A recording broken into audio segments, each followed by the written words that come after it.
আর একটা কথা মনে রাখবেন যে যেটা আমরা দেখতে পাচ্ছি, চারা গাছ দিয়ে ফুল ফল এবং ছায়া মানুষে পাবে না। চারা গাছকে বড় গাছ হতে হবে, তার জন্য একটি সময় দিতে হবে। এই সময় আপনি যতই সার দেন আর যতই বীজ দেন, যতই কিছু করেন, ইনজেকশন দেন, এটা হবে না।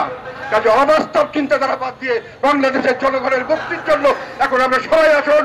আমরা চাই বর্তমান সরকার প্রধান এবং তার সঙ্গে তার নিয়োগকর্তা এবং তার অভিভাবকগণ সহ উনি সরকার থেকে চলে যে রাজনীতিতে আসুক, ওনার রাজনীতি যদি জনগণ গ্রহণ করে আমরা রাজি আছি ওনার দিকে কাজ করার জন্য। জনগণের সঙ্গে আমরা থাকুক, এবং যদি না করে তাহলে আমি মনে করবো এটার বিষয়, এটার বিচার করবে জনগণ। আরেকটি কথা, সংস্কার আমরা এই মুহূর্তে চাই না।